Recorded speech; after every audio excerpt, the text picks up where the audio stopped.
is true. So I'm going to record that. So I missed me, but I'm hitting you guys. So go back and look. We'll put it in a time capsule.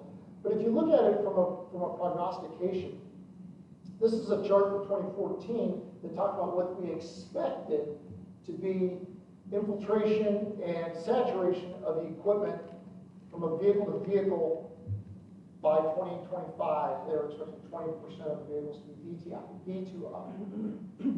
V2I capable. Are we there? Find out, right? Similarly, and this is a little bit dated, again from 2014, the saturation of DSRC radios, so the communication side of things. So, where are we now? I'm ready to find out. Is anybody else ready to find out? Right. So this is my friend Richard. He's going to give us the argument of whether or not using technology in a vehicle is a good thing or not. But I'm going to turn it over to Eric and let him give us his perspective on the CV current status. Eric? Still here. Microphone. Yes, absolutely.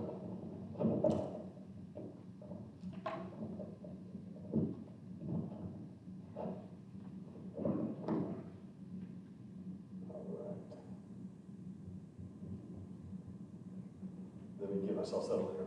So for those of you that have been following the CV stuff for 25 plus years, we did our first pilot deployment at the World Congress, I think it was in 2004 or 2005 in San Francisco, where we showed a signalized intersection communicating to a vehicle and helping it with a left turn assist. So it's been 20 years since that initial application, and 20 years ago I would have thought this would be everywhere. And what you realize now is, boy, it really hasn't moved that far. And if you've been in the trenches, you know there have been radio wars over spectrum, there have been battles over some of the standards, there have been battles over some of the licensing and intellectual property.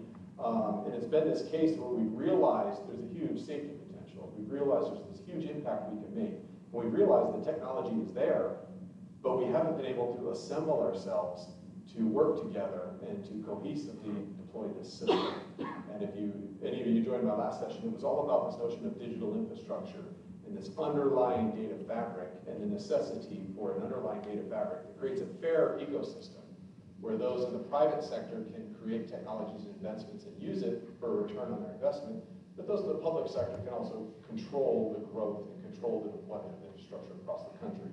And so if you look at the connected vehicle space, we all recognize there's this immediate vision of where things are going.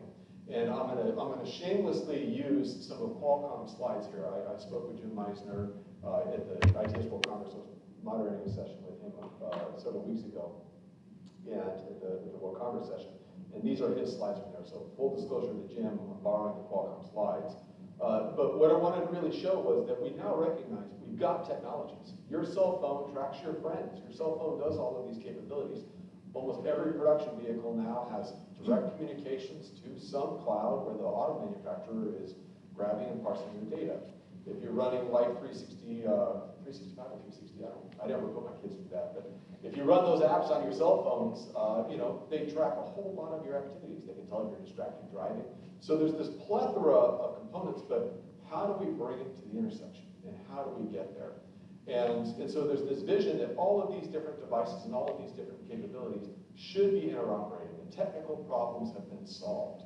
What we're missing now are kind of standards, interoperability, and creating that kind of fair ecosystem to participate. So if you consider this case of we really want to save lives, and we've got about 10,000 deaths annually at intersections, and I think a very large chunk of those can be prevented with connected vehicle technologies. A lot of cars going off roadways and truck drivers in the middle of rural nowhere that go off the road and you see car accidents. Those are hard to prevent. But boy, signalized intersections, we've got control mechanisms in place trying to solve this problem. Modern sensors can see red light runners before they get into the intersection. But can they communicate with folks? Can they communicate with a crosswalk and tell pedestrians, look out, there's a car barreling through? Can they inform other drivers and other motorists? And that was the goal, and that was the vision of CV 25 years ago. But here we are kind of with a slow pace of progress. And really what the underlying piece was we wanted to standardize things. And if you look at the SPAT messaging, that was one of the first things developed back 20-something years ago, was let's come up with an intersection status message of what's going on in the intersection. And we put together the SPAT message, All the vendors supported it, and we pushed it out there. Then the vehicle OEMs started adjusting it and saying, well, hold on a second. This is not what I see with my roadside sensor, with my in-vehicle sensors. You told me the light was about to turn yellow, and it didn't. And then they started realizing, well, if it's an Econoline controller, I need to process it this way. And if it's an Eagle controller, I need to process it that way. So, whoa, I thought this was a standard. And the reality is all of these standards only went so far to define high-level objects and really didn't drill down into, does it, the standard and the standardized interface produce trustable data? And if you start to unpack the notion of trust, what you realize is trust is multi-layers deep. If I trust the information, I know that there's cybersecurity on both sides, because how do I know that the actual source is the actual source and it wasn't compromised? If it's trustable, I know that the latency is reasonable. Is it timely? If it's trustable, I know that the equipment that sensed and provided me that information is operational and functional. So the notion of data trust and trustable information in this ecosystem really kind of sets up that the entire ecosystem producing the data has to be working together. It's like saying I've got a championship team that wants an NBA championship, and that doesn't just mean that Jokic is the best player on the planet, which he is. What that means is you've got an entire back office, you've got an entire ecosystem, you've got practice and training, and all of the pieces come together to produce that outcome and that result. And so when you start looking at this kind of enhanced intersection capabilities, don't just think, hey, we put out this standard or we're pushing out that information. You have to unpack it and start to look at what are the various things that make that data trustable. A few years ago, the vehicle OEMs were about to walk from the table. The spectrum was in balance, and are we going to, is the FCC going to renew the spectrum, and if so, how much? And then this whole thing was really challenged. People are now stepping back and taking a harder look. And it's not just about the data interface and the data standard, it's about the underlying deployment guidances. It's about the underlying bases of making sure that the data we distribute to these various stakeholders is in a way that they can consume it, the way they can operate with it, the way they can trust it. So when we talk about this next generation intersection, where it's going, I do hope that really what's binding it all together is a data fabric, and it's a data fabric that's built upon, a 10 in my last session, really a services-based architecture that really ensures that it's not just that this was qualified once to be working well. Not just it was qualified once to work well, but that it's an ongoing process where the data gets audited and the performance is characterized, and that we know that as we're driving through the intersection, the information I'm receiving, I can use to make driver decisions. There's about to be a major shift in the connected vehicle space, and all of the work for the last 25 years has been SPAT-focused, SPAT-focused, SPAT-focused. But what we're starting to realize is that we really need to take the other information in the traffic cabinet, the sensors and the other components, and we want to take the information from them and really recreate a digital twin or digital representation of what's going on in the roadway. And the old way of doing things is, hey, I got this cool application and it needs this sensor, so let's put this sensor in to serve this one application. The old way of doing things was I have this systems engineering process. I'm going to talk to users, get a ConOps, write a set of system requirements, and test my system to meet that predefined set of use cases and predefined set of ConOps. That's a very different mindset to, I want to build an infrastructure that may support any users with any applications. And in order to do that, this thing's going to drive me nuts, it's going to drive me nuts, but in order to do that, what you really need to make sure is you're establishing data that has intrinsic value, that has intrinsic qualities, that you're not making sure this works just for that user in a special use case, but you're creating data that has universal value and universal trust innate to what it is. That breaks the entire paradigm of ITS. Everything I've learned from the day one in here was systems engineering process driven. And it's almost heresy to say we need to move away from that to being architecture driven. And we need to look at the foundation fundamentals that sit beneath it. But the next big thing happening in a connected vehicle is going to finally be the tipping point that pushes this. And the new message that's come out is really starting to take what's going on with camera, LiDAR, radar, and the geospatial awareness of what we see in the intersection, and we want to push that to the vehicles. We want to push that to the peds. We want to push that to the mobile edge. We want to push that to the cloud, and let whoever is trying to utilize and build an application to not have to hang their own sensor to serve their own application, but have all of those users really use the same geospatial model, digital twin, whatever your digital shadow, whatever you want to call it, of the intersection. And so we're going to really see a digitization of the geospatial framework of the intersection in very short order. And so Qualcomm is really pushing this, and 5G is out, 6G is year 2030, that's not far away, and we're really moving from a cellular side to have a tremendous amount of capability. So it's not now about what the FCC allows within the spectrum. When the spectrum got clipped, the cooperative reception messaging no longer had room to operate, but the cellular guys are coming up and saying, we are going to bolster this. We are going to generate standards that allow us to share geospatial situational awareness of the roadway and push that through these standards. So I think we're going from the minor leagues to the major leagues here, and it's going to happen in the next few years. So when you look at this framework here, taking the infrastructure that's out there and sensing what we sense in the roadway and putting that into a digital twin and serving that up handles several things. One, we know that connected vehicles are going to take 20 to 30 years to get deployed en masse across all intersections, across all vehicle fleets, and the 300 to 400 million vehicles that are out there. That's going to take forever. But if we can put sensors out there that can see the vulnerable road users, they can see the vehicles that are not connected, represent them in that ecosystem and put them on the map, so to speak, so that the non-connected and connected vehicles can see each other, now we can really start to serve these safety use cases, and now we can really create value around that digital twin that sits in the middle. So I see that really being something that's going to be the big tipping point to drive, is when we are really not thinking about which sensor and which phase call or which detection zone call, but really thinking about what is the geospatial representation of that intersection in real time, and who are you sharing it with? So there's a new message that's come out within the SAE standards, the same guys that brought you the SPAC, J2735. It's 3224, the sensor data sharing message, SDSM.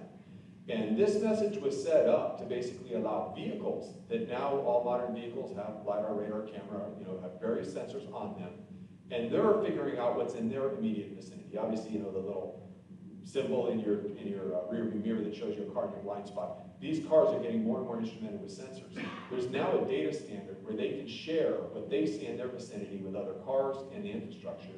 And they're expecting the infrastructure in return to have its sensing and to share what it sees in its environment back with the vehicle. So there's this kind of mutual agreement that we're going to come together, and this point of connectivity between sensors, roadway users, and vehicles is all going to come through this SDSM. I think this is going to be the next big breakthrough in communications, way beyond what we saw in SPAT. To me, SPAT was kind of a learning exercise.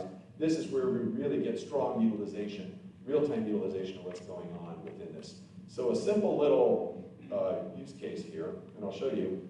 We've got a vehicle driving a little window, forgive being small, and it's pulling up and wants to make a left-hand turn, but it can't see around that building, and it can't see around the trees.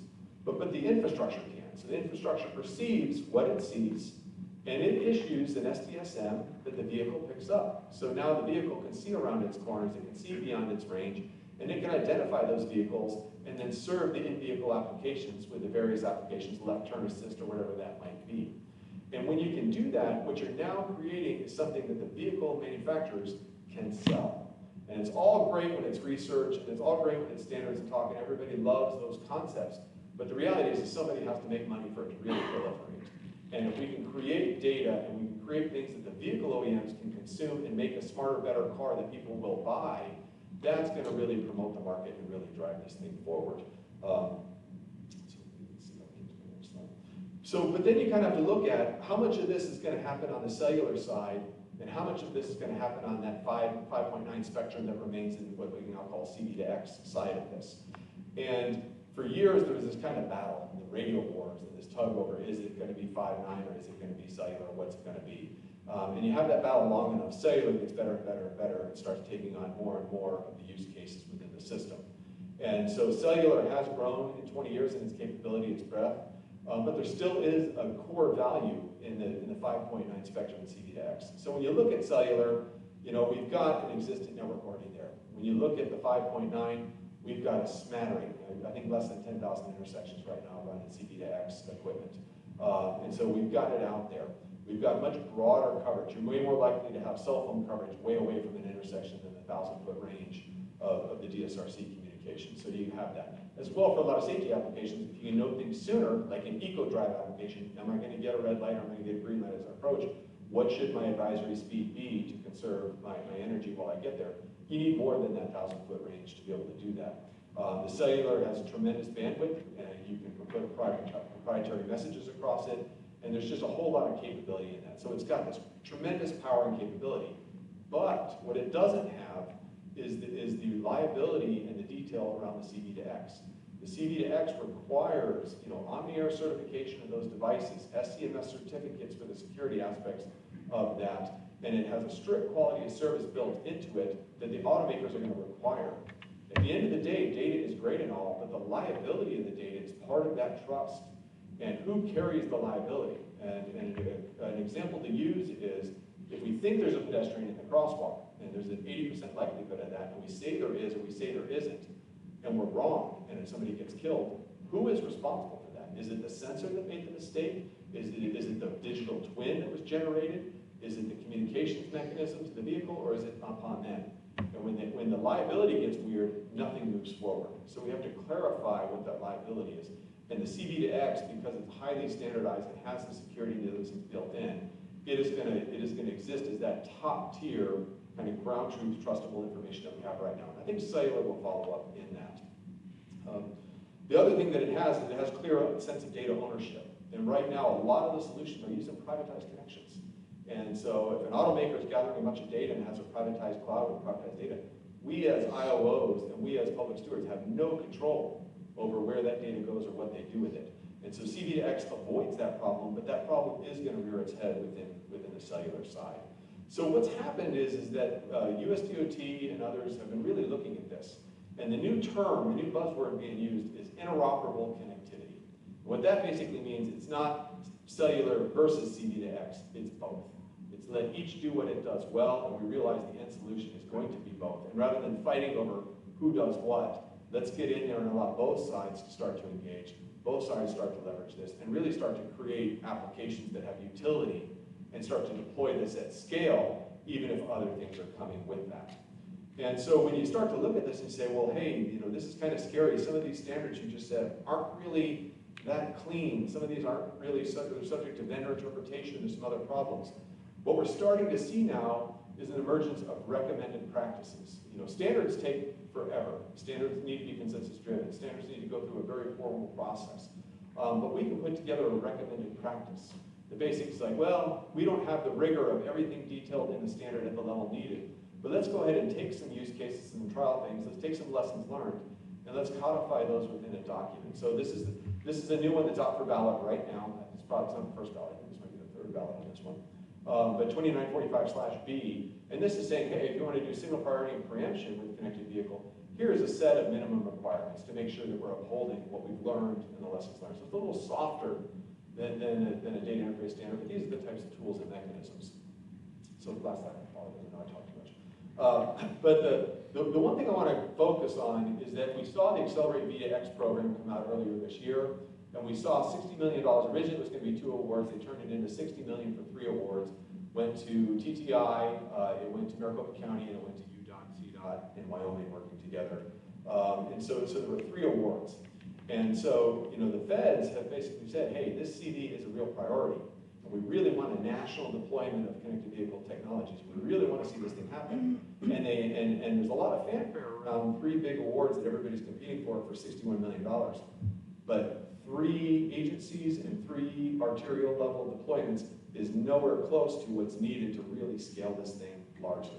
When you look at the plan that the USDOT put out, that Saving Lives and Connectivity, they set some goals. They said in the next 4 years, we want 25% of intersections connected in the top 75 metro areas across the country. That's a lot. That's probably 50,000 intersections.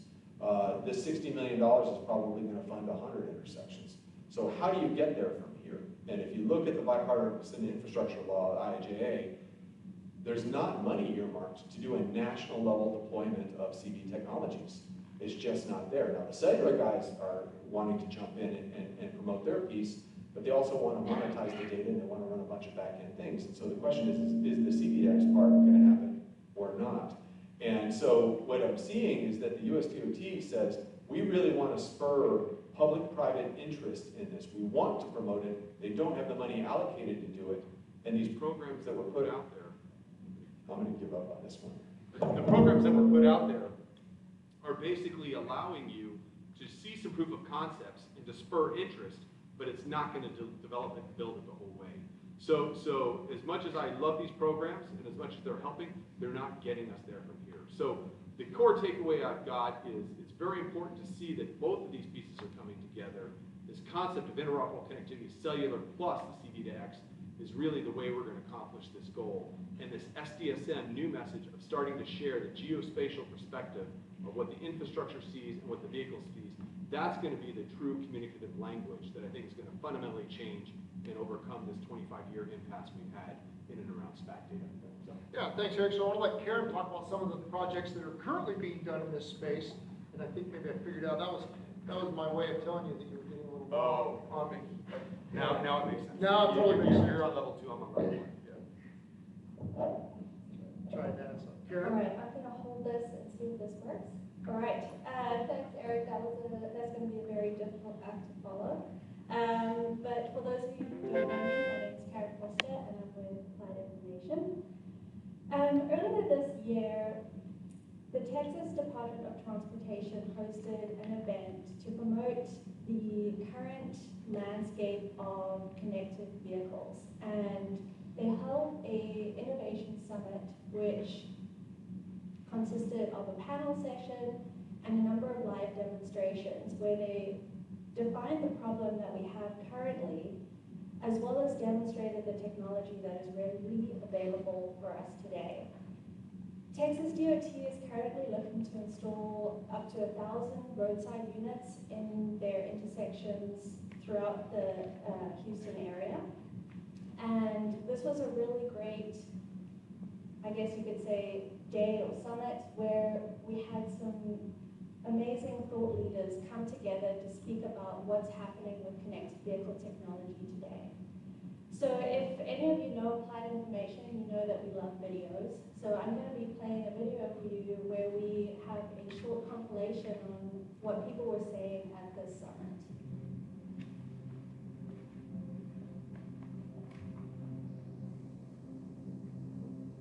In the United States, we have this essentially an epidemic of traffic fatalities going on. We're one of the 10 worst countries in the world. It's at a generational high level. There's nearly 300,000 collisions a year involving things on the road that are already trying to get the attention of drivers, lights, sirens, cones. But unfortunately, the problem continues to get worse because drivers are more distracted. There's a lot of issues that contribute to this. NHTSA has estimated that up to 80% of non-impaired crashes could be avoided or mitigated with V2X technologies. That is the purpose of digital alerting. It is providing in-vehicle notifications to drivers to warn them that, hey, there's a work zone ahead, there's a tow truck ahead, there's a first responder ahead. And if you give drivers advance warning of this, they're much less likely to have some sort of unsafe navigation or a collision route. America is the hub of innovation, but on this issue, if we don't start moving quickly, our global competitors are going to be setting the market conditions for us. The companies involved in this are global, automakers and such, and they don't want to be designing to two different systems. So we need to be moving, and we need to move now. Get ready for green. So that really sums up the current landscape and the problem statement that we're finding with the need for accelerated deployment of connected vehicle technology. But you almost ask the question of, well, what do we do next? How can we try and take a step forward to actually solve these real-world issues? And I have another video where we talk a little bit more about the positives of what we are doing and what can be done to start those initiatives. It's all about time. What if I can give the driver more time to make a decision? Can I do that? And will the driver make a better decision? Pedestrian ahead.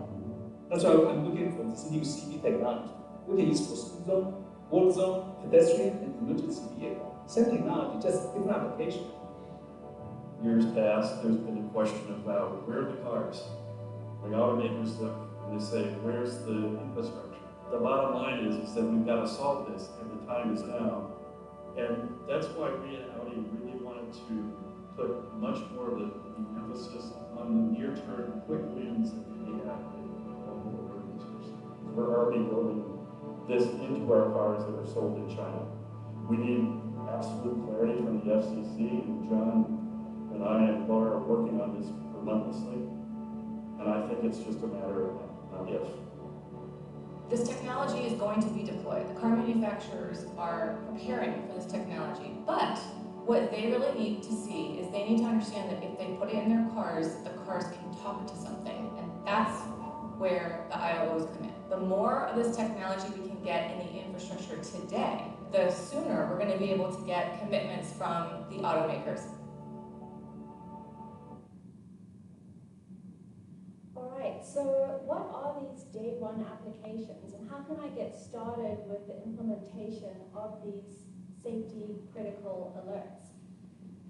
Sometimes we hear the terms near term or quick wins, and that's really what I want to speak about today. Is there's a lot of complicated things with connected vehicle technology, but how can we simplify that to make a real world difference from right now? Deploying technology in the field which can promote connected vehicle messages today. So this video here is a demonstration of the connected vehicle alerts that were showcased at the TechStart Houston event. Number one was work zones and work zone safety alerts, alerting drivers when there's a maintenance vehicle or a work truck on the side of the road, letting them know that there's construction ahead and to slow down and drive with caution. Pedestrian safety, a huge issue on our roads today, where you can use connected vehicle technology either through the cellular network or CV2X Direct to alert drivers in advance of an active pedestrian crossing, or letting them know that the pedestrian's there and they need to stop and make sure that they slow down. Signal phase and timing messages, we've heard that that's been something that's been spoken about for a really long time. How do we get those messages to drivers in the vehicle? Red light running alerts, making sure that they're stopping at a red light. Super simple, super effective application is school zone safety alerts, making sure that drivers slow down when students are coming to and leaving school.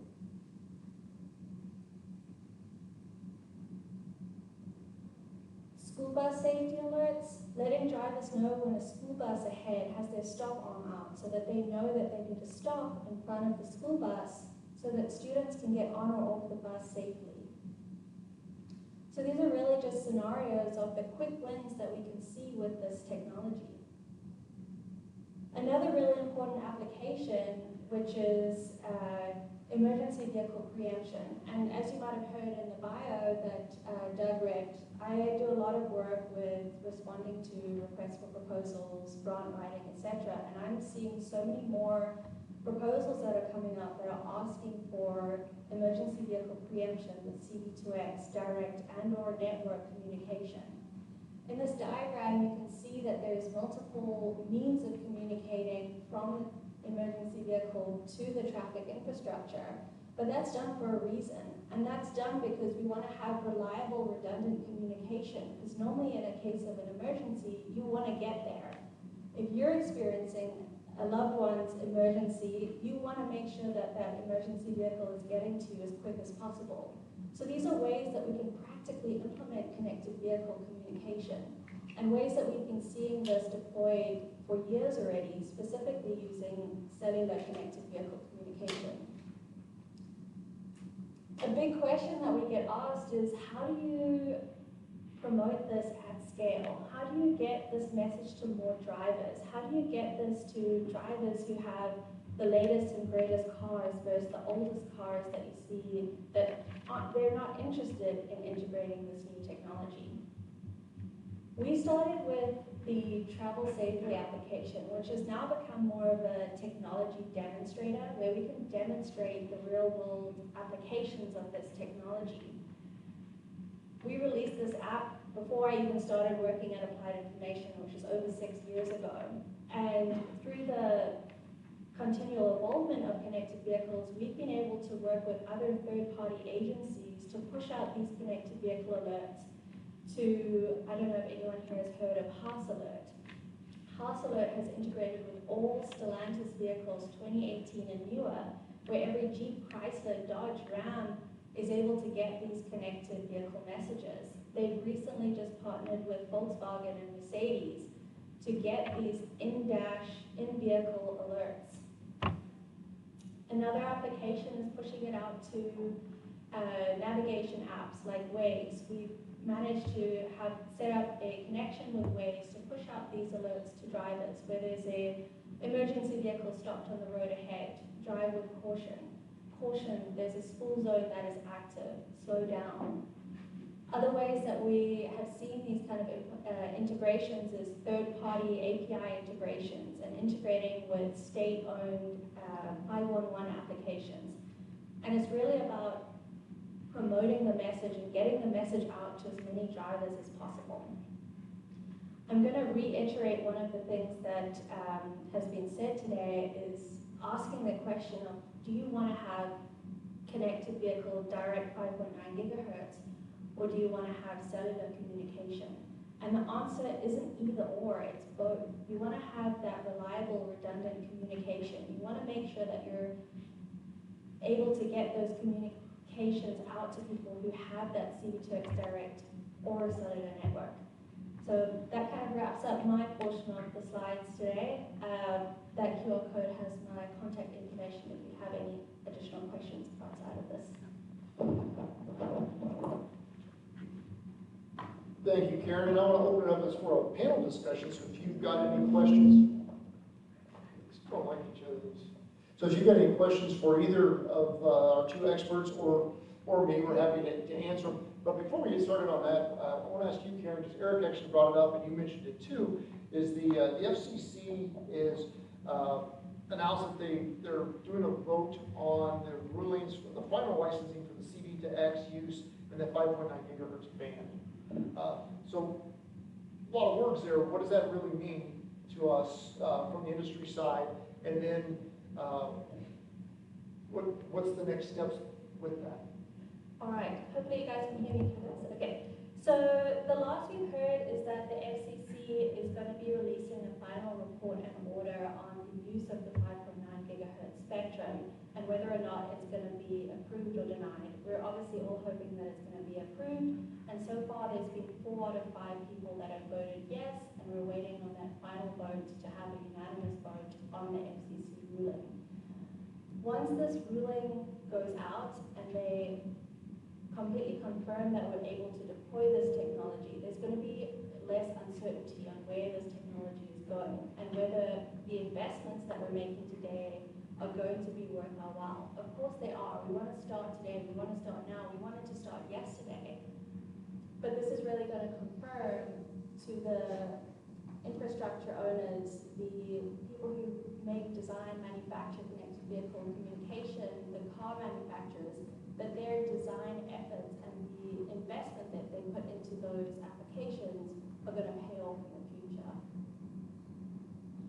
Does anybody have any questions that they would like to get responded to on any of these topics? I've got a few more things I want to address, but I want to make sure that you've got an opportunity to participate. So be thinking about them while I probe our experts here on a couple of other things. So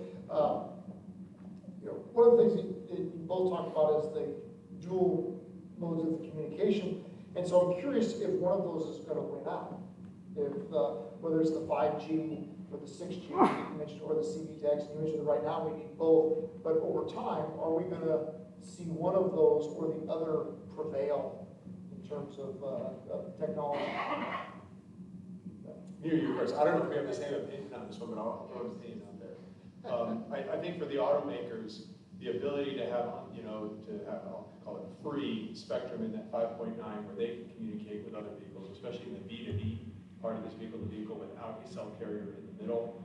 I think that's a strong advantage to the vehicles, and I do see the vehicle manufacturers rolling off and deploying that, utilizing that. Honda has opted out of that thus far. I think they gave up, but they may come back to the table. But the other manufacturers certainly want to use that and don't want to necessarily have to worry about the vehicle-to-vehicle communications part without that. The question is there money for the infrastructure to participate?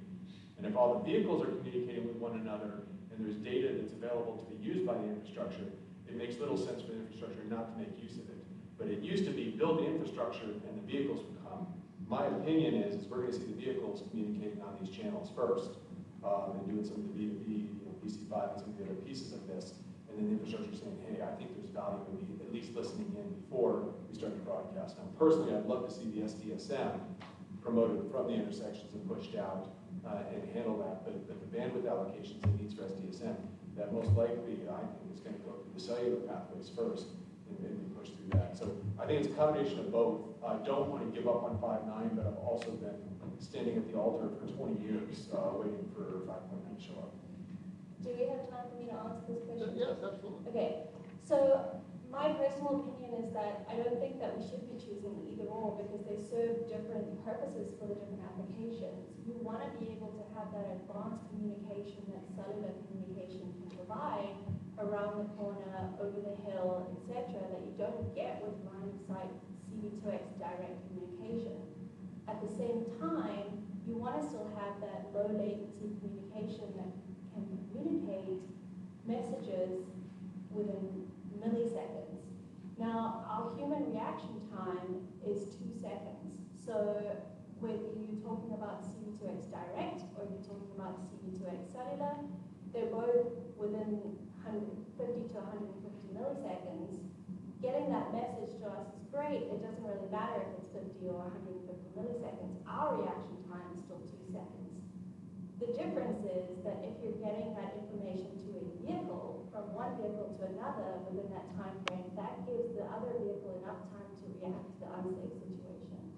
So I think, in my opinion, I think we need both. Okay. Thanks.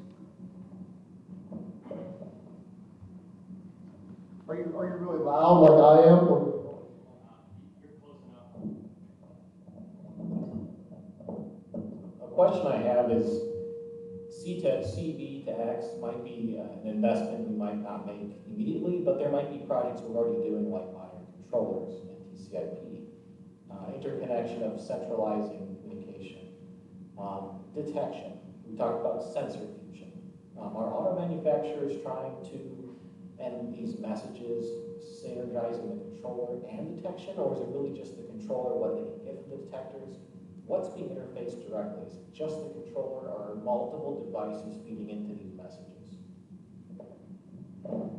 So the issues of data trust have yet to be addressed. And if you look right now in the SPAT architecture, the controller generates SPAT, sends it to an RSU that does an implicit certificate, immediate forwards, and sends it out. The integrity of that message at the traffic controller, we don't really know. Is the map truly correct? Does the controller really have awareness of what's going on? Are all the things right? So right now, the early SPAT deployments have not been production-grade SPAT deployments. OmniAir is looking at that right now. And OmniAir does a certification in the RSU, but they're realizing, wow, if we're just grabbing a payload and sending it, does it really have the bar of integrity? So they're looking at the traffic controller and all the other devices. Right now, the traffic controller does not need an SCMS certificate. It does not need to participate in that. There's kind of this, we trust you because you're inside the cabinet mindset. But ultimately, that does have to change. So there's sets of things that have to happen on the controller side for it to get trusted. And what I perceive happening is the same thing will happen for sensors that want to generate their information and participate in SDSM. I believe you need an intermediary in the middle, and I don't think this burden belongs on the traffic controller, and I don't think this burden should be a market of everybody having their own edge device that does whatever they want it to do. I think we have to consolidate on the new core of data communication and exchange in the traffic cabinet that is a standardized framework that allows the interoperability and handles the data trust. There's a few key components of that. One, the Department of Energy is working on an open source program right now to do sensor fusion and the geospatial framework for those. And if you say one vendor is going to do that and do my sensor fusion and trust me, my data is right, that doesn't solve the problem. We need a neutral body to be in there, and the Department of Energy work that they're doing in NREL is creating a kind of referential architecture in open source. There's also things like the CIMMS project, which was another open source project that looks and does kind of the conflict monitoring of VSMs and the SPAT data and everything else. So there's another entity needed in that traffic cabinet that certifies and handles the data trust elements of that before it gets published, either to the cellular or CDX side. And that body of work needs to handle the liability issues of use. And if we don't handle those liability issues, nobody's going to do it. So I think the answer is that the sensors, we want the sensors to advance as fast as they can and get as good as they can. And if you lock them under a really strict API or strict protocols or SNMP objects, I think you're handcuffing them. I think the traffic controller has so much going on within it, and there's some issues with the, get into this, Terry, but there's some issues within the way it's standardized right now that I don't think it's a good platform for other applications. That I think there's a need for a third application. Most vendors out there right now are just putting their own pizza box, putting their own edge device in there, and there's no standardization around that. And I think that's a hole in the mistake that needs to get tightened up. So I hope that answers your question. Yeah, go ahead.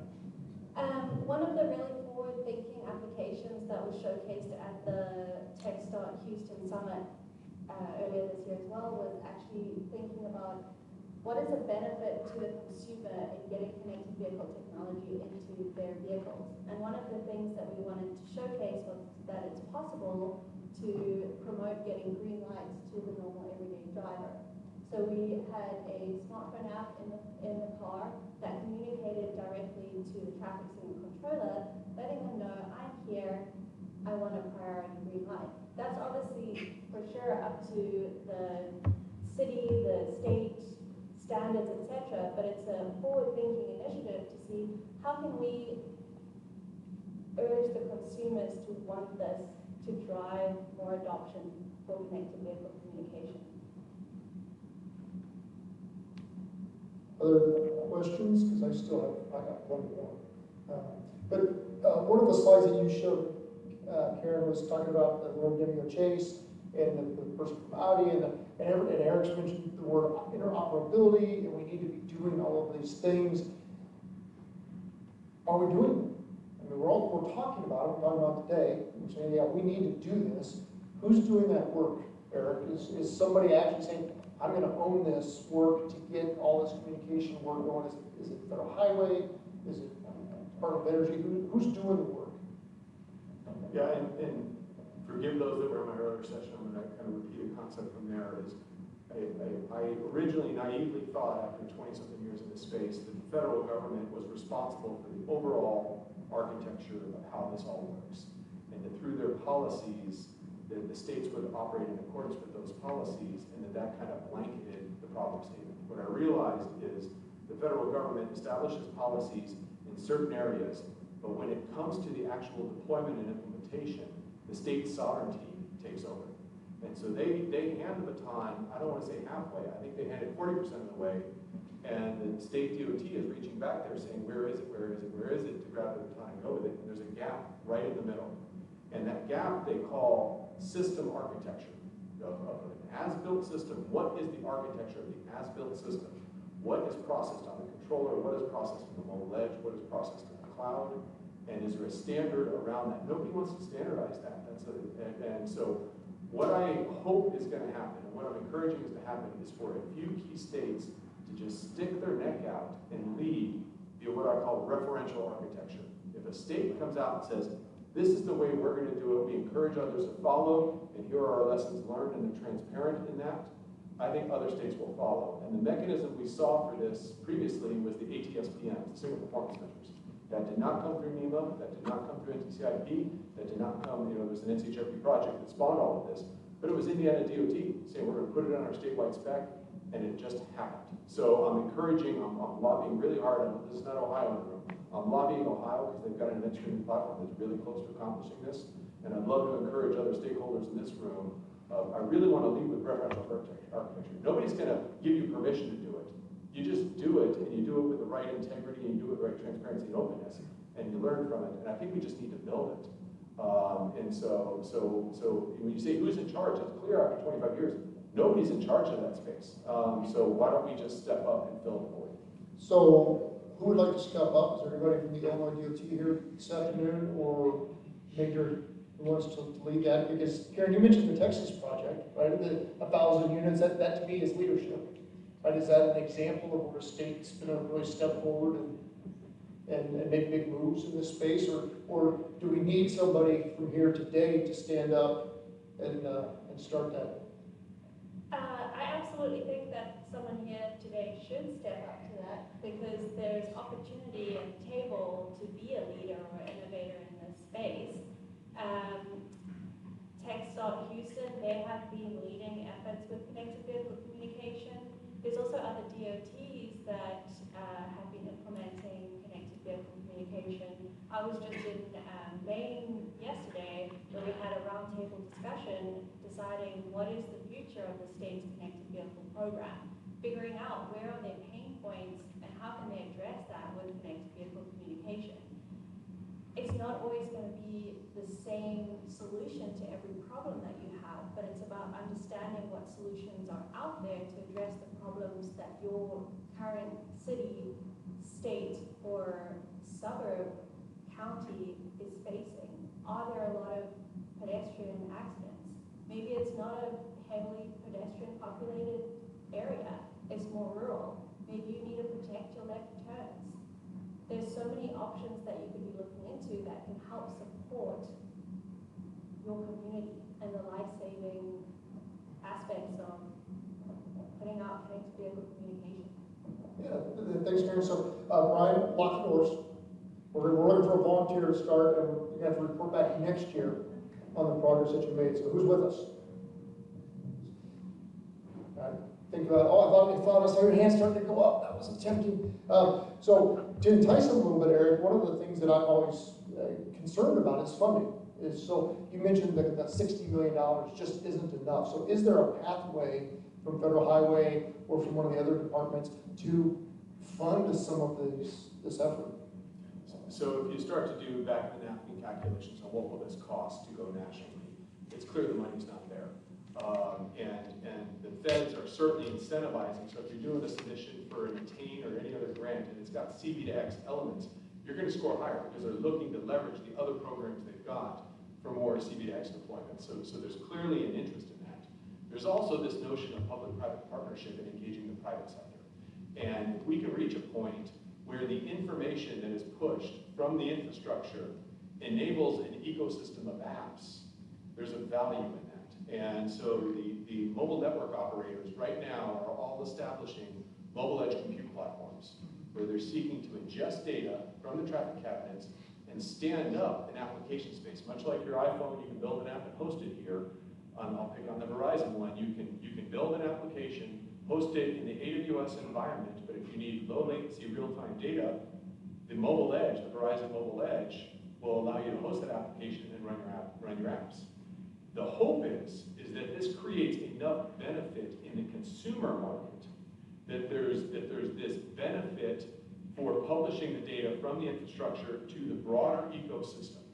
And if we start to, in our daily lives, to want to know the geospatial awareness of what's going on in the roadway and start to use that data, and third-party apps start building value, the mechanism of what it's going to look like is a paid subscription.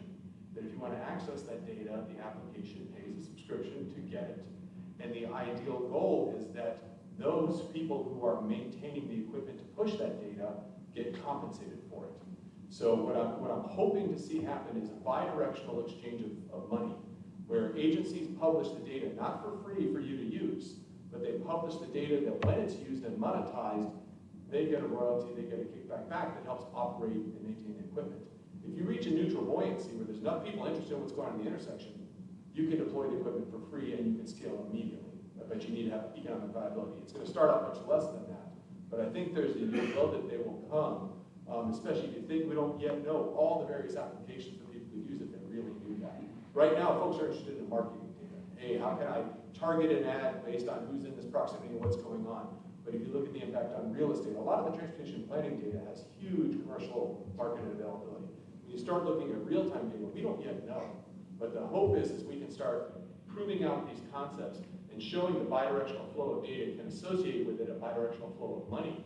And if the agencies can start to get operational budgets handled because the data has value and they own and control it and they receive the value for that, I think that's the future that'll get us to a national scalability. But those are pretty out there concepts that politically might cross some lines, but I believe there's a feasibility to it. So we've got just a minute or two, so is there anybody got a question? Because I'm going to ask them a question, and I'm not going to give them any time to respond to it, but it's kind of a little bit of a teaser because But I do want to give them a chance to, if there's any last minute things that you want to mention, either one of you, because we appreciate your expertise on this. Let me get a little bit away from that mic. But if either of you have anything last that you'd like, God, I really wanted to tell this group, I'll give you a couple of seconds to do that.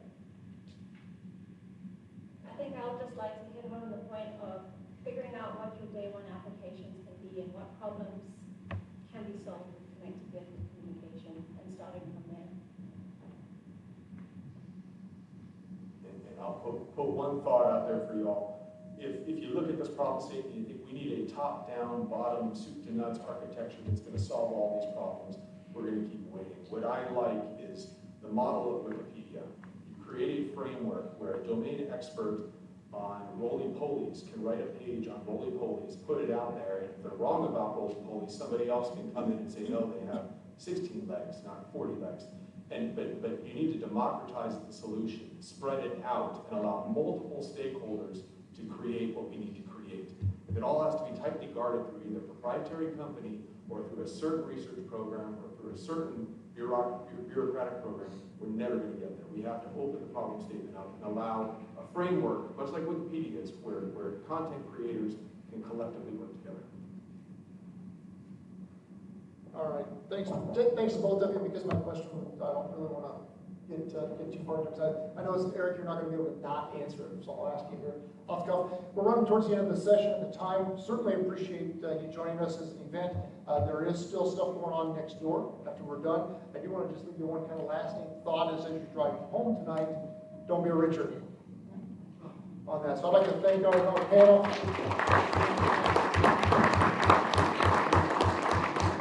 And if you have any follow-up questions, you want to reach out to us, come on up. We'll be here for a few minutes. So thank you very much, Brian. All right. Thank you for spending your day with us and getting us through. Hopefully it wasn't too painful. Really appreciate it. So there is treats out in the vendor area. We still got some raffle stuff to do. So if you can hang with there a little bit, we'll start that right off. Thank you so very much, guys. Appreciate it. Thanks.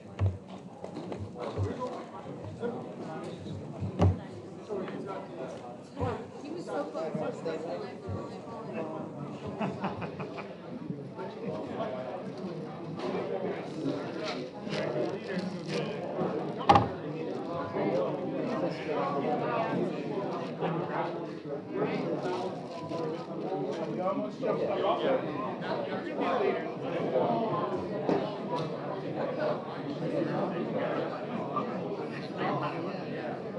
Too late, you're not there. But you can show them the ticket, say, hey, that's good.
But I'm like,